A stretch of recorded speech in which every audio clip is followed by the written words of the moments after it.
much for that wonderful introduction and for bringing me out here. And so my topic, talking about how we kind of make sense of art today in a time of extreme pluralism. So what I want to do is to start with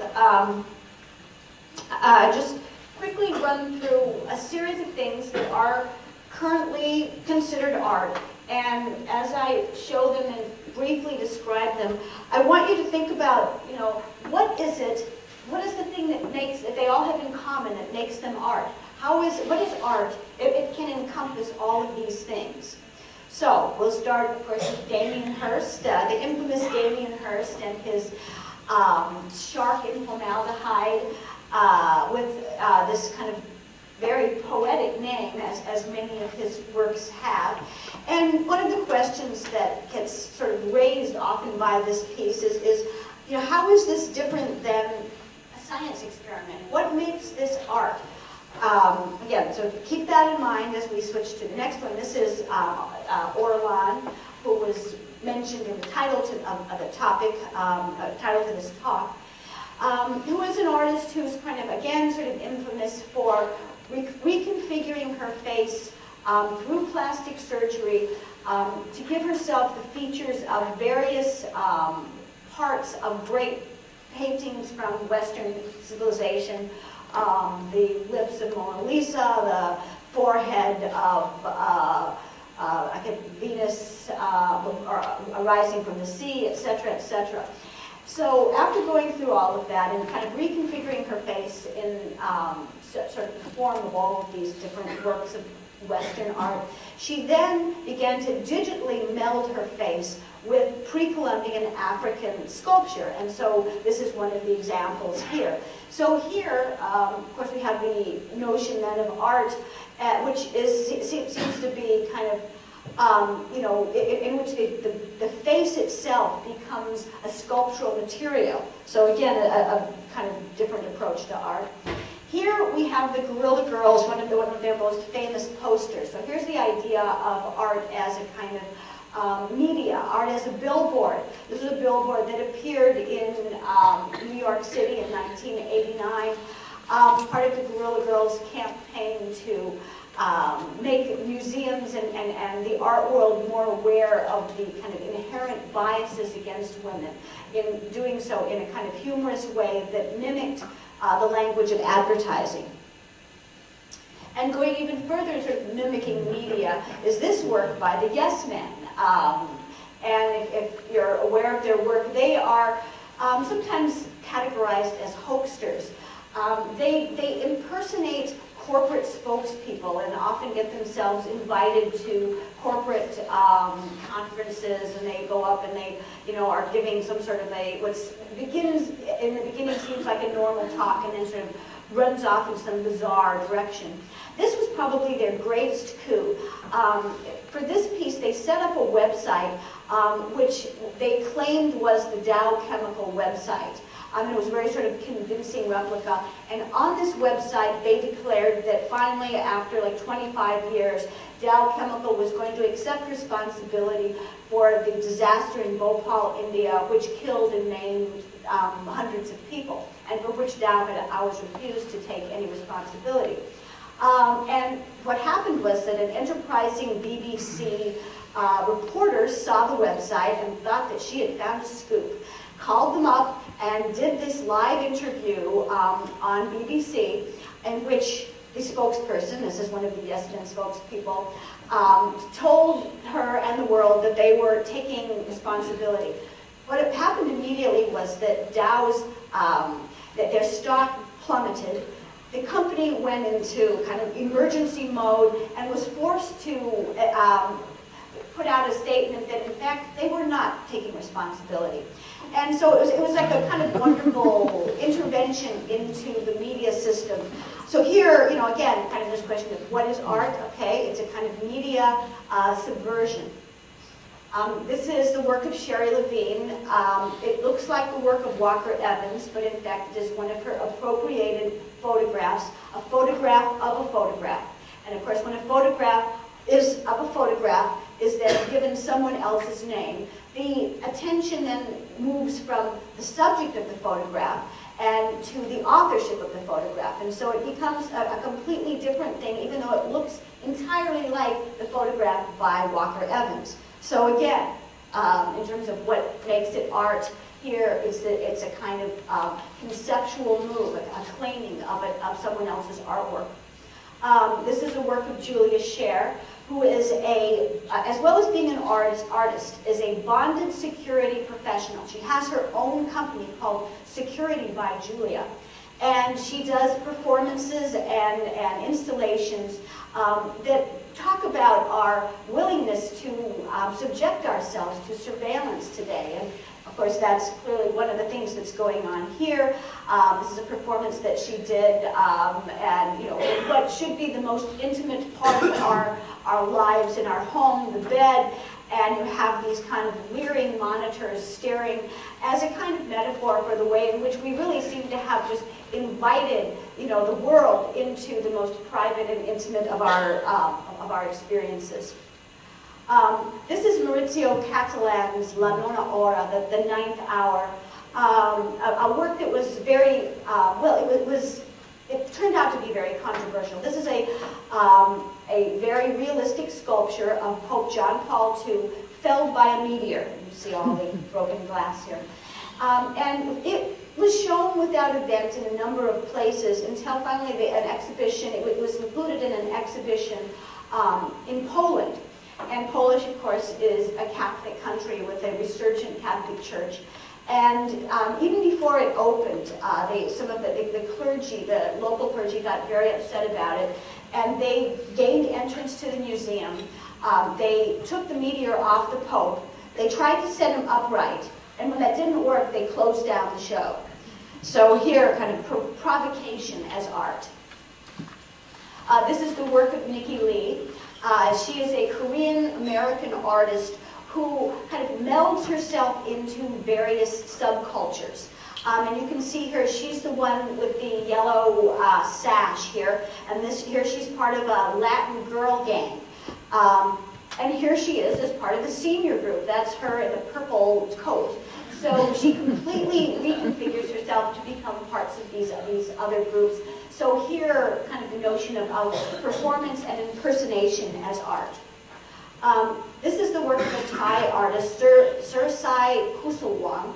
And his work is a kind of, it's a sort of playful take on the notion of art as commodity. Because what he does is to gather large numbers of sort of this sort of dollar store, made in China, plastic goods that you find particularly in kind of outdoor markets throughout Asia, but also find in dollar stores here in this country. He gathers them together, he displays them, and then he has a whole performance in which people come and you are able to exchange for whatever country you're in, sort of like $1, 100 lira, whatever the kind of one of the low denominations is of that country, for one of these items. So it's talking about kind of the notion of art as exchange, because what is exchanged here doesn't really have much value. So it's sort of talking about the idea that in a global market, in a way, it's simply the act of exchange more than anything else that becomes the art. And the bunny, mentioned also in the title to this talk, a work by Eduardo Katz. This is a albino bunny, which, when it was still in just a few cells, it was inserted into it what was the DNA of a glow-in-the-dark jellyfish, so that when it grew up, it didn't. This is I have to say, a somewhat enhanced photograph. But it did have, in fact, a glow. Otherwise, in every other way, a kind of normal bunny, but with this sort of glow in the dark. And I will talk a little bit more about the bunny presently. So the question here, then, as I say, that I wanted you to kind of think about is, what is it? What can art? How can we come up with a definition of art that encompasses these very different kinds of things? Is there any way, in fact, to come up with a definition, that really would make sense and that all of these would fit into? And before we attempt to make a definition, I want to point out that this is kind of a new state of affairs. that until really quite recently, you know, we didn't really seem to have this problem. And in fact, there was kind of a sense that art, there was some sort of kind of larger umbrella, larger kind of thread that tied contemporary art together. And in fact, you know, the kind of history of modernism is in certain ways the history of different sort of attempts to codify what that thread is. What is that connecting thing that pulls together these developments in, you know, what was in the early 20th century, you know, as shocking perhaps to people as some of these kind of postmodern elements are today. So here's an early attempt to make sense of the modernist art world. This is by a Mexican illustrator, The Tree of Modern Art, planted 60 years ago, and this was dated in 1933, so you know, going back to kind of the earliest kind of origins of modernism. And he chose the model of the tree, which is something we sometimes hear as the family tree of art. And the tree, of course, gives behind it is the assumption that there is an organic connection between art. And even if the leaves end up seeming very different from each other, you can trace them all back to the same roots. Now, 3 years later, Alfred Barr, who was the first director of the Museum of Modern Art, also attempted to codify the what was the sort of then burgeoning world of contemporary, of modernist art. And he did a different kind of model. This is his model, and it feels a bit more almost like an engineering diagram, and it's full of all these kinds of lines of force and reaction, and in fact, his theory was that modern art, it moved by way of reaction against things that came before it, or exhaustion of movements that had happened. So it was this kind of, as I say, this kind of almost like machine-like kind of fields of energy and force. And so this is his kind of very complicated attempt to make sense of what happened between 1890 and 1935. Now, just, you know, around this time, Clement Greenberg was beginning to come up with his theory of modernism, and come up with a theory that was much cleaner than that. I mean, this was, I think for him, it just was way too messy. And so he cleaned this up by coming up with a kind of notion that that modern art was following a certain kind of linear narrative, that it was moving towards purity. His notion that you know, that there really was this kind of, there was like a mainstream which was moving towards purity, and then there were kind of all these other things that were sort of just little tributaries that you could basically ignore. He never drew a diagram, but if he had, it would probably look like this. So here's this little kind of linear line. Now, the problem with this was it seemed to work for a while if you ignored a lot of stuff. But and he sort of first came up with this, it was kind of in the 50s that this was really holding sway. But already by the 1960s, it was clear that this model just didn't work anymore, that it was too limited. It couldn't explain things like the emergence after the end of abstract expressionism, the emergence of pop art and minimalism simultaneously, two things that seemed to be totally different, but that in fact were both reactions of some sort against the hegemony of abstract expressionism. By the 1970s, of course, it became even more complicated, because at that point, there was a kind of very strong kind of sense of anti-art, that the avant-garde was really very much about pushing art to its limits, to figure out how far can you go, how much can you leave out and still have it be art. So you had body art, performance art, conceptual art, land art, all kinds of things that took art out of the gallery, out of the studio, and into the world, and in some ways even kind of beginning to sort of disappear into, you know, kind of the vaporous ether. Now, by the 1980s, and this is where I came into the art world, I got to New York in 1983, there was a kind of sense that art, you know, the death of art, which had been declared in the 1970s, was premature. Art wasn't dead, But again, in order to try to come up with some sort of coherent notion of how do you make a model, for all this sort of stuff that was going on.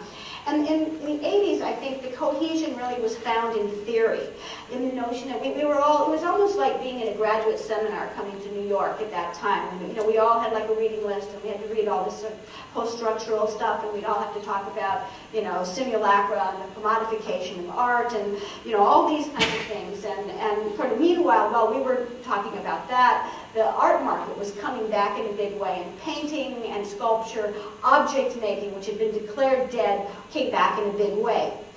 Then came the 90s, at which point there was another sort of shift, and then if there was a kind of continuity, it was because we were all interested in identity and multiculturalism, diversity, difference, otherness, these kinds of things. And then I would say sometime in the mid-90s, the whole thing sort of fell apart. And it just became clear that you couldn't really come up with a cohesive theory of everything anymore. And in fact, one of the critics who writing a lot about art at that time wrote a very interesting article. Tom McEvely wrote this article in which he went through a lot of possible models, figures for understanding art from the line, like Greenberg's line, circles, spirals, kind of sort of infinity signs, all kinds of things. And he finally ended up with a splat. He felt that was about as good as you could get. So the question is, how did we get to the splat? Why does it seem to be so chaotic today? Why is it so hard to think about, to find a kind of thread that connects all of these very different things that we all acknowledge are art? We're willing to say that they're art, but if you try to come up with a definition that ties, say, plastic surgery, a genetically engineered rabbit, a photograph of a photograph, and a painting, an old-fashioned painting, it's very hard to do that. And I just want to kind of, again, sort of skate quickly over some of the reasons that I think that this happened. One of the things, of course, is often discussed is the notion that we are living now in the fallout of the breakdown of the master narratives. And the master narratives, of course, is the kind of thing that Greenberg was all about, a master narrative that explained everything. And we no longer can have a master narrative. And one of the reasons, I think, for this was the rise of the feminist and the multicultural movements. Because what both of those did was to challenge this, this apparent clarity of art history by saying that the only reason that it looked so clear is that you had left out women, you had left out people from other countries, you had left out basically everything but kind of the white Eurocentric male. And so bringing all of that back in then made for a kind of end of sort of clean diagrams and instead kind of very messy sort of splat, as we see here. Another thing I think that undermined the notion that we could have some sort of consensus was globalism. It was the end of the Cold War. In 1989, and which really spurred, it was a tremendous change. And it really brought about the triumph of globalism, not only in terms of, kind of economic markets, but also in terms of the art world, because it was about a kind of opening up of borders, free movement of ideas, objects, and people in a way that hadn't really been possible before. And the result of that was that it was suddenly, everyone in the art world was forced to be aware that their position was actually relative. It wasn't, there was no kind of privileged position from which you could observe, these kind of marginal things that other people were doing. That it was all a matter of your perspective. And so that, of course, made it very hard to, again, maintain this notion of some kind of master narrative. And the third factor, I think, that kind of, led to this chaos was the revolution of electronic communication, which has just totally transformed our world. Internet and social media erase the distances between everybody, between space and time. You can be everywhere all at once. It's very hard to kind of have a sense that there's a master narrative when everyone everywhere is writing the story in their own way. And that's kind of where we're at now. So the result of all this is that we do really seem to live in a new reality. We have to, it's really not sort of possible to think about history and art history in the same way anymore. And so then the question becomes, how do we conceptualize art in this kind of new environment? And of course, the reason that this is a topic that's been a lot on my mind is because I was asked a number of years ago, I guess about 10 years ago actually, to write a book, a survey of contemporary art from the 1980s to the present. And that's the book that Mario was referring to, Art in Today, that's on all those posters out there. And so it was an interesting problem for me. I was like, how do I make sense of it? Because usually these kinds of books are written, there's certain kind of organizational principles that are used. I mean, sometimes, it's a chronological one. Sometimes it's organized by media. You have painting, sculpture, whatever. It might be geographic. You have Europe, Africa, Latin America. None of these things seem to make any sense anymore.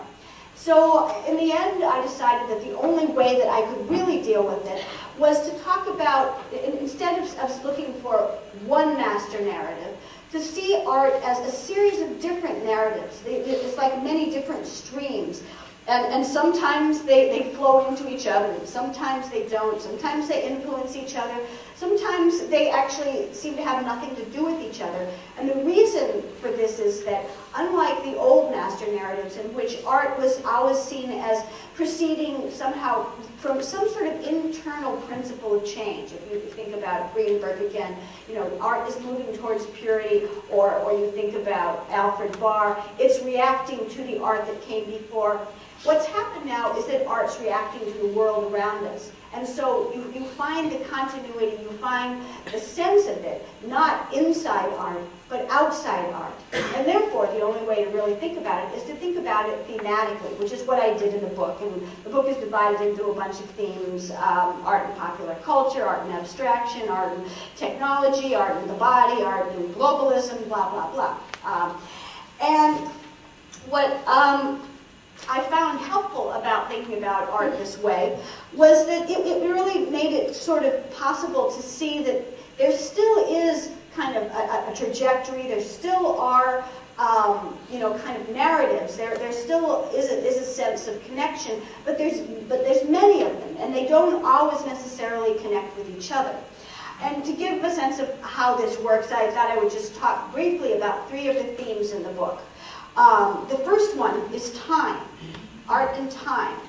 And this, I think, is something that a lot of artists have begun to talk about, because one of the things that's become clear to us is that technology has changed the way that we experience time. Things like virtual reality, kind of the way in which you can manipulate film, the instant communication of the internet. I mean, all these kinds of things have undermined the former experience that we used to have of time as being something linear, that moved just in one direction. I mean, we do kind of have a sense that through technology, time can move in a lot of different directions.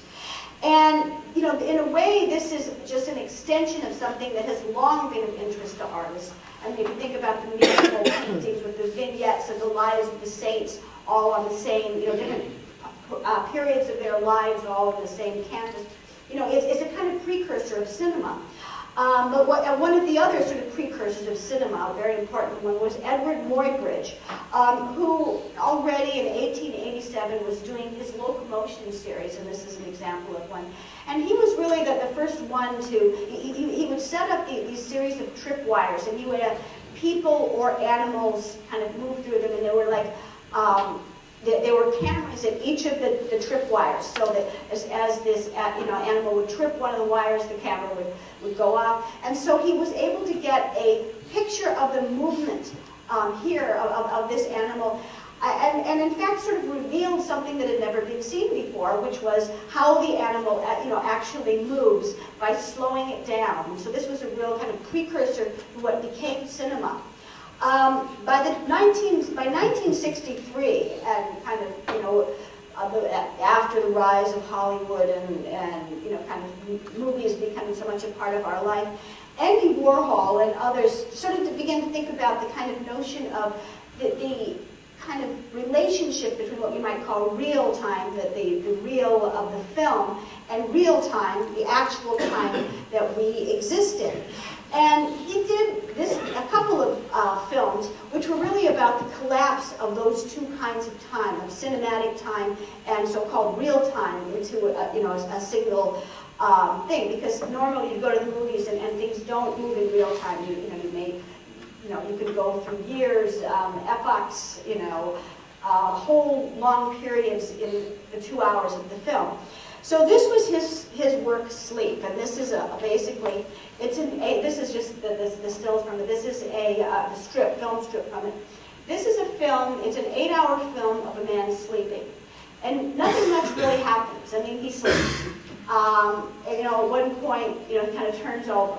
And of course, it wasn't really meant, for people to watch the whole thing, but it was kind of a revolutionary way of sort of thinking about time, and sort of bringing you, in a way, almost kind of meditatively, back into the real time that had, we often have begun to lose a sense of because of all the technology around us. And already, even in 1963, I think there was a kind of sense that we were losing touch with real time. And now, with all of our digital devices, I think even more so.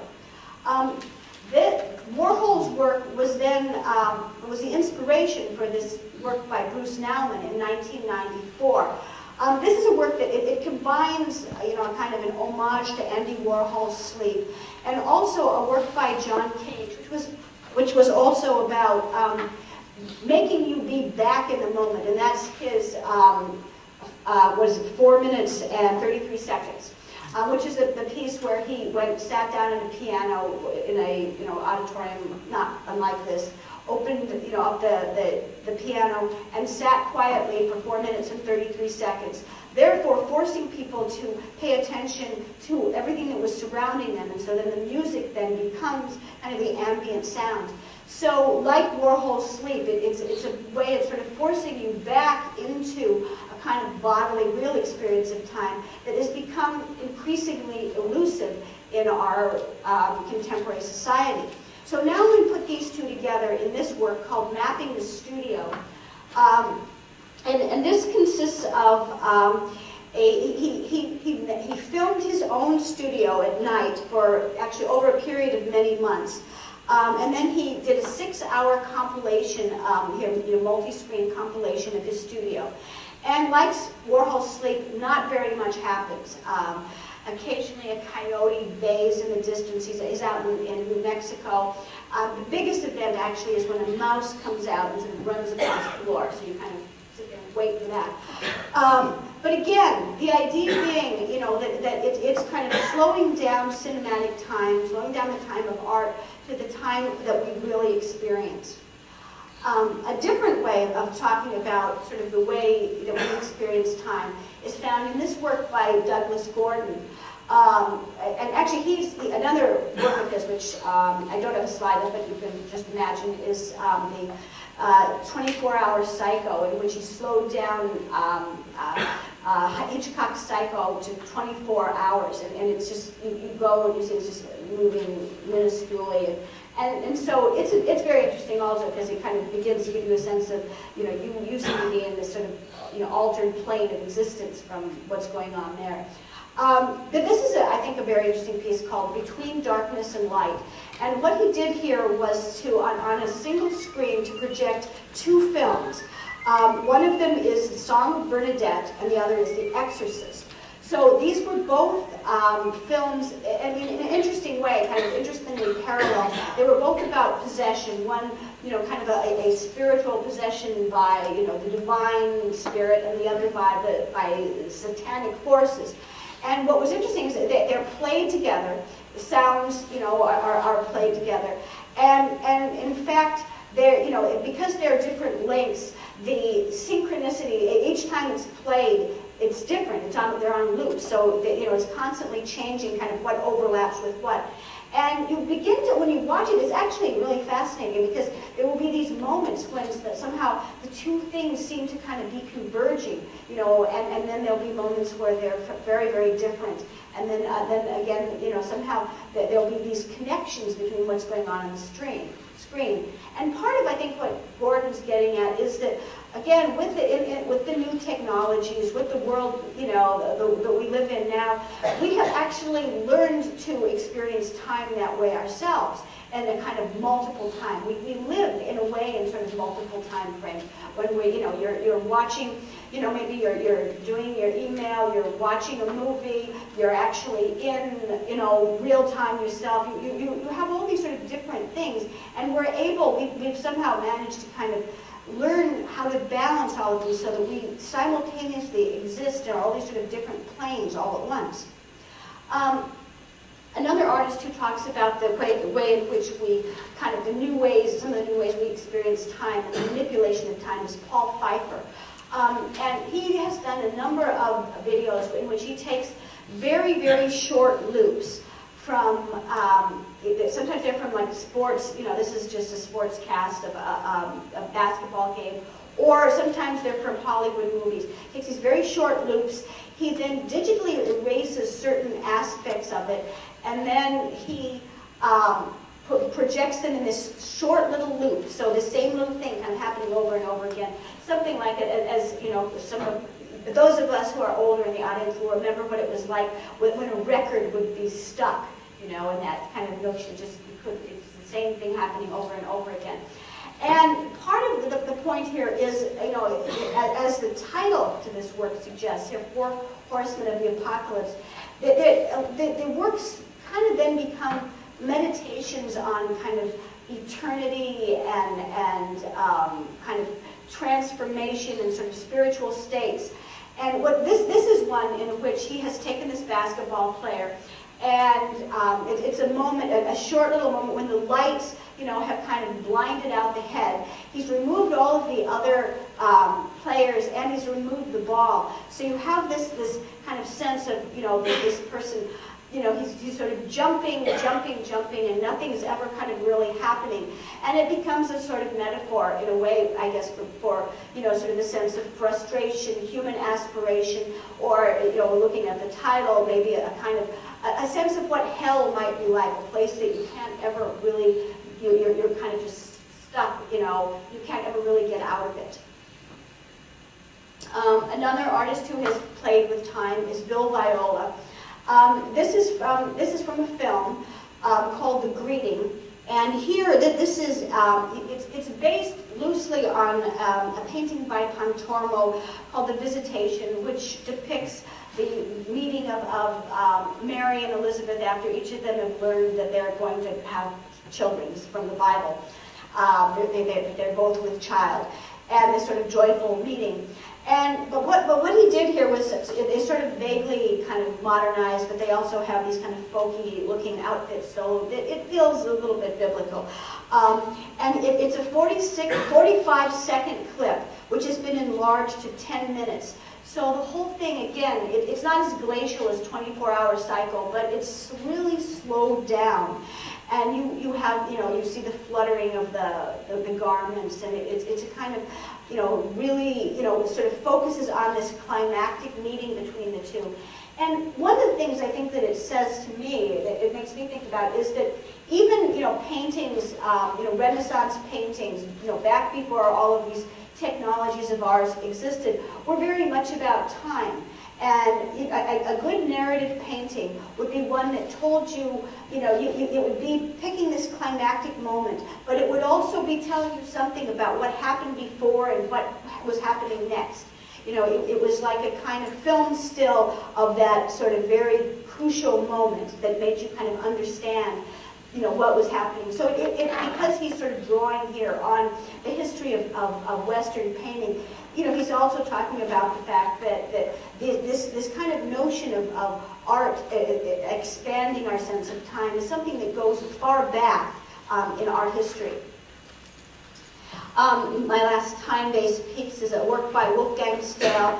And this was a work, it was in a way kind of designed also to talk about, to go back to Andy Warhol and sleep and the notion of kind of real time.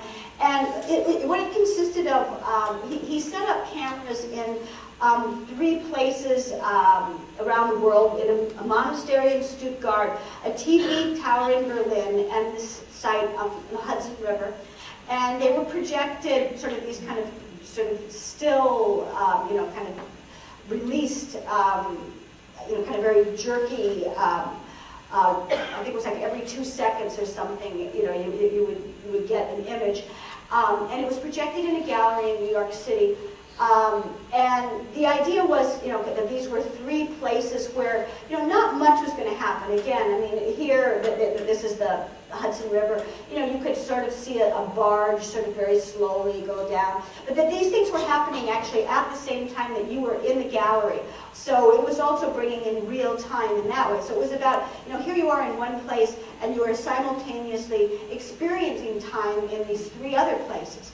Now, it happens that he set this up early September 2001. So, of course, the cameras were going, when the World Trade Towers went down. And it was kind of one of those sort of weird things, because it was, the point of the piece really had been about sort of a sense of time in which not much happens, but instead, of course, it's one of the most monumental things that's happened recently, and, in recent memory happened. And so part of what it also kind of inadvertently talked about, this piece, because of this, was the sense that, we can manipulate time through art, but, we can't completely change it, and that time, whatever time may be, there is something real in there, and that real life and real time will break through. Okay, next, I want to talk about the section of the book in which I deal with art, nature, and technology. And again, these are works which reflect, I think, urgent questions that come to us from the outside world, outside art. In particular, that these are questions about how do we make our peace with technology. This is something, I think that if you look at the trajectory from the early 20th century to now, that kind of the shifting attitudes towards technology and modernity are very interesting. Of course, early 20th century, there was a sort of sense that there was a brave new world, that things were going to be so much better, that we had entered a new age. People would be different, societies would be different, technology was going to, create incredible new lives and worlds for us. And then, of course, we had all the wars, and so many bad things happened. And now, I think a more prevalent attitude now is really to be much more kind of wary about technology and wary about the idea of what is going to happen to our world, and a notion that technology can easily start as our servant and end up as our master. And of course, there's any number of films that deal with this, Avatar, Wall-E, Blade Runner, Matrix. It's a very popular subject for science fiction. And so the question then is our technology destroying us? Is it recreating us? What exactly is it doing to us? Now, in this chapter of the book, I thought it would be interesting to look at this subject from 2 different but related perspectives. So one of them has to do with the notion of art and nature, and technology. How are we dealing with nature, the natural world? And in fact, there are a lot of artists who are kind of very concerned about this issue, and they're often sort of put under the category of eco-art. And their work has to do with efforts to kind of ameliorate the impact of human interventions in nature. So, for example, this is a work by Alan Sonfist, and this is one of an ongoing series of pieces, his Time Landscapes, in which, and this is a piece in which he took what was in 1965 a kind of disused and unloved section of a portion of a block in downtown Manhattan, and at that time kind of a vacant lot, and he closed it off, and he made it, he planted in it the kinds of plants and trees that would have been in on the New York, on Manhattan Island, before the advent of kind of Western, colonization. So it became then a time landscape. It was a reminder of what had been, surrounded by kind of all of this kind of high buildings and very urban setting. And of course the time landscape is still there. This is on the corner of, it's on Houston and LaGuardia Place. And it's still there. And it's interesting because it's not like a park. I mean, there's a fence. You can't go inside, and that's sort of part of the point of it. Because what it's really talking about, there's this sort of sense of nature. Again, if you go back to the early days of the United States and all of the Western sagas and our kind of founding myths in a way, about people coming here and colonizing the wildness of nature. But here it's clear that it's nature that's vulnerable and has to be protected from us, and so therefore here it is behind, the only way that we can have it here is behind this fence, almost like an animal in a zoo. This is a work by Mel Chin, and he is also interested in kind of what is the impact we have been having on the natural world. And this was a very interesting piece in which he was working with a scientist, and both of them were interested in the fact that there's a certain kind of metal accumulating plant, that it pulls metal out of the soil. And the idea was here, would it be possible to reclaim and to clean up land that had been contaminated by industry with toxic metals? And so this was an experiment that was done here. The plants were planted, and he did this actually in a number of other places as well. And the idea was that ideally, the metal would be drawn up into the leaves of the plants. You could actually harvest the plants and recycle the metal. Now, of course, it didn't work out quite that neatly, but I think it remains a very important work because it's about a kind of model, the notion of using nature and natural processes to heal nature from the things that we have done to it. So it's a way in which we kind of deal with nature, and if you don't necessarily, maybe you don't bring it back to the primeval state as Alan Sonfis did, but you manage to heal it and cure it in some kind of way so that it's able to live again. Another artist working in this mode is Agnes Dennis, and this is her Tree Mountain, and actually the full name of this piece is Tree Mountain, a Living Time Capsule, 11,000 people, 11,000 trees, 400 years. And this is in Finland, and this is a work in which she has, as she says in the title, she enlisted 11,000 people to plant trees on this hill that she created in a spiral. You see here kind of the spiral pattern. And these trees then will grow and get bigger and bigger. And it's partly, again, a kind of metaphor for the kind of interconnection of individuals. It's part of, it connects to other work that she has done, which talk about this sort of notion of kind of the human world. We have this kind of little, the Earth is our little sort of space capsule, and if we want to keep it alive, we have to all work together. And so here, this work, again, it grows, the trees will grow over time, and they will provide a home for wildlife. They will have a lot of kind of very beneficial ecological effects, but it will also serve as a symbol for what people can do to bring nature back if they can work together. And in a kind of very sort of different but sort of related ecological way. This is Marja Poltrich's Dry Toilet, and this has to do with her kind of interest in what she calls sort of informal human living arrangements. People who live kind of, in a sense, what we would call off the grid, or even if they are living in, she's particularly interested in like some of the big cities that, in Sao Paulo or Rio de Janeiro in Latin America, where, people are, they're living in the outskirts of cities without any real amenities. Often they have to, steal electricity. They have to jerry-rig some kind of life.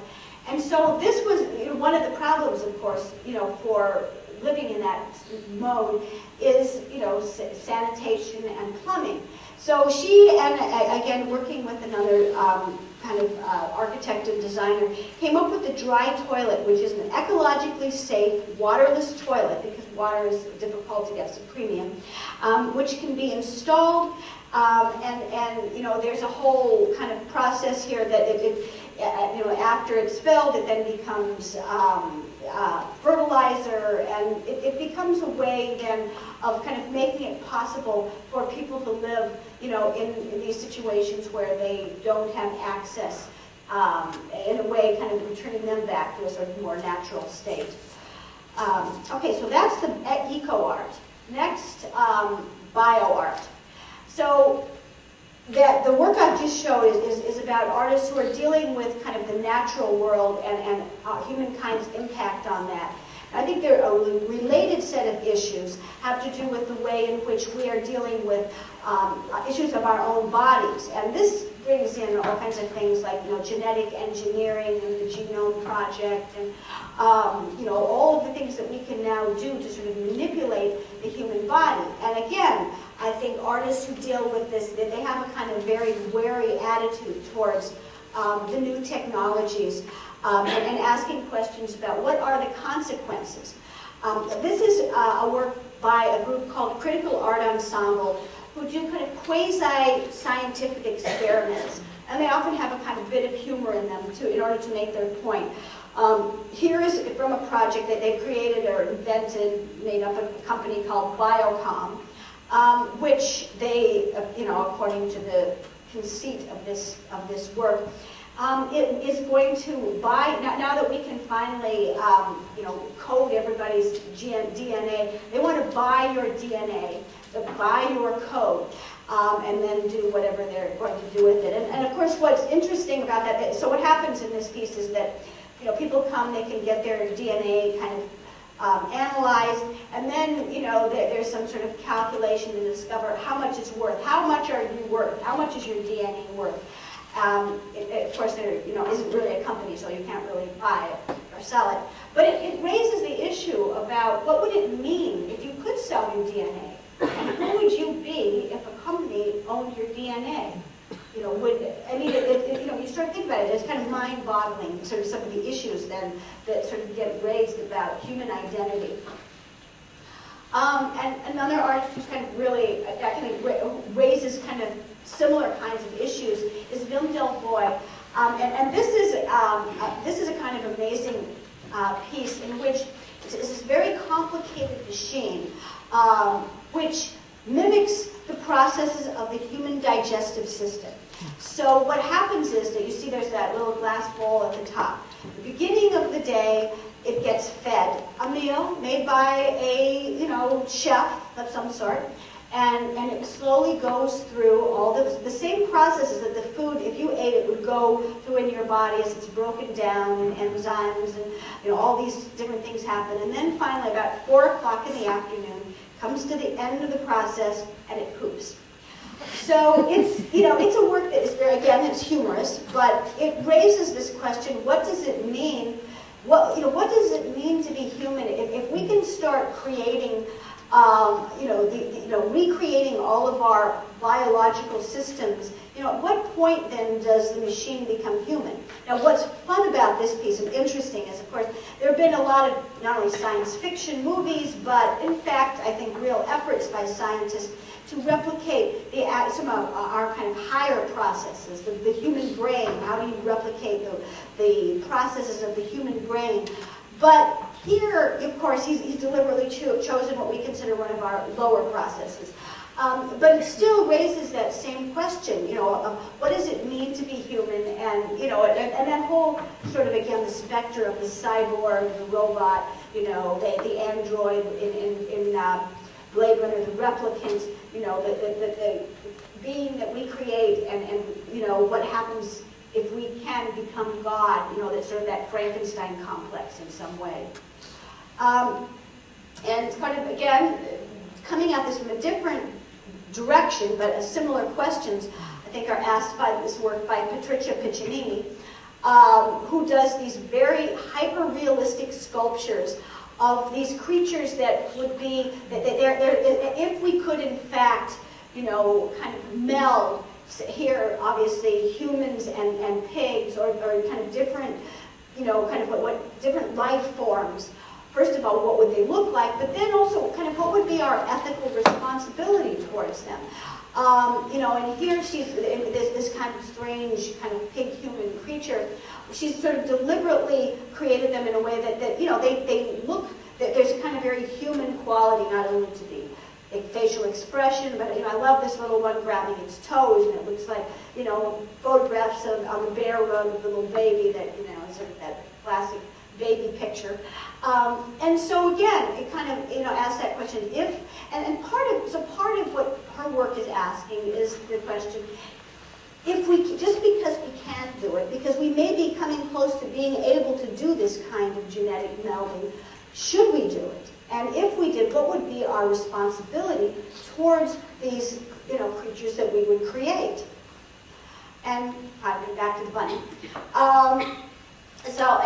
And Warwick Katz is sort of asking, he's asking similar questions, but he's different in many ways than the other artists I've just shown, because he has a much more, I think, sanguine and positive notion about bioengineering.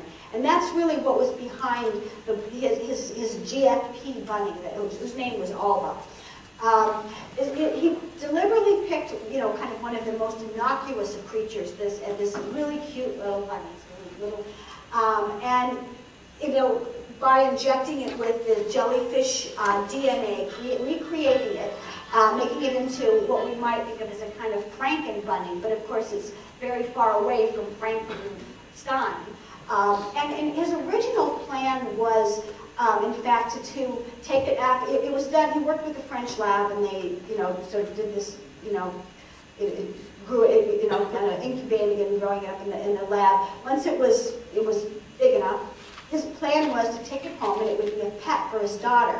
And part of the point of that then was to sort of normalize the notion of genetic engineering, that in fact this isn't a scary thing. You know, this isn't like some kind of, you know, in all those sci-fi movies where you do some sort of genetic manipulation and then it like rips your throat out. It was a bunny. But interestingly, what happened was that the lab, although, you know, initially they had agreed, that they went back on their agreement and they would not release the bunny. And partly it was, I guess, a kind of patent thing. They didn't want the bunny to reproduce, and they also felt that they, you know, kind of should own the you know, kind of patent to this process that they had done. They didn't want others to replicate it. But what it ended up doing, I think, was, you know, and so in the end, I mean, he had a campaign, you know, free Alba, and they had, like, you know, signs and all this stuff. And it never happened, and the bunny lived out its life in the lab, and there's no more. But in a way, it sort of comes back to what, you know, the critical art ensemble group was talking about, is this notion that, you know, we can do this kind of genetic manipulation, but maybe the larger problem has to do with who owns it, who controls it, you know, the notion of sort of corporate control of your genes, or here, sort of corporate control of these kinds of experiments. And that maybe that's the most troubling thing. It's not even so much the technology, but it's a question of who it is that owns the technology and for what purposes. Okay, so the last kind of one of the themes that I want to talk about in the book is art and participation. And this is actually, there are many names now for kind of art that deals with this kind of thing. There's relational aesthetics, social practice art, community-based art, new genre public art, and there's like, you know, it's a very kind of popular thing. And basically, the idea here is that, you know, art no longer is about creating objects, but it's about, it's really creating a relationship between individuals, between, you know, the artist perhaps and the viewer, or between viewers themselves. That art is, it is not, you know, it's not a thing, it's an action. It's a way of transferring the authority from the artist to the audience. So in a way, the audience actually becomes the artist or the creator of art. And it's often, you know, there's a lot of theory and a lot of discussion actually about this kind of work right now, often seen as a way of sort of countering corporate social organization, of encouraging different kinds of relationships between people that aren't based on kind of money and monetary exchange, ways of creating new communities, etc. And, you know, I mean, that we could discuss, I don't have time to go here, kind of how valid some of these claims are, but it's very interesting that so many artists are doing this. So I'm just going to show a few. This is Erwin Wurm. This is kind of one of my favorite ones. This is his 1-minute sculpture. And basically what happens is, you know, as sort of indicates, there's a bunch of stuff laid out, and you, as the kind of artist / audience, get to make yourself into a sculpture in 1 minute. So there's 1-minute sculpture. Spencer Tunick is an artist who kind of basically uses naked bodies as his raw material. You know, that's the material for his art. And so he takes, you know, he puts out a call, and people respond, you can see obviously in terms of large numbers. And they come to a certain place. Usually it's in an urban area, some place where you wouldn't really expect to be taking off your clothes, usually very early in the morning before there's a lot of traffic and problems. And they take off their clothes and they create this kind of field of bodies, and he takes a picture of it, and it becomes a kind of, you know, I mean, in a way, it's the documentation is the art, but also for the people involved. And I've never done this, but I've talked to people who have. It's apparently kind of really wonderful, liberating thing, you know, to be out there in a public place with a bunch of other people, and you all take off your clothes, and you know, clearly it's not, you know, you can't really pick out any sort of individuals here, so there's sort of none of that sort of fear of kind of, you know, modesty or whatever. And it's a kind of amazing communal experience, apparently. And so he, you know, he sort of does this, you know, kind of all over the world, and this is one of his actions in Melbourne, Australia. This is a work by Francis Elise, and this is also a kind of very interesting participatory piece that involves large numbers of people. And this is a work that he did in, I don't remember, it's in Latin America, I don't know which country, but it was in an area where, you know, it was sort of a very underdeveloped area, kind of very poverty kind of stricken area. And he listed a lot of, I think they were mostly kind of art students. Again, he put out a call. And people, they came, they were given a shovel, and they moved this kind of very massive sand dune that you can see here, like 3 inches. So it was, in a sense, it was talking about labor and sort of communal action, but there's also a kind of sense of futility, and there's a bit of a kind of political commentary here too, you know, sort of talking about sort of the futility of sort of development projects in a lot of Latin American countries where, you know, all this money is spent, but a lot of people doesn't really get any better. But there's also, I think there's something more, it's not just that, because as the title says, when faith moves mountains, there's also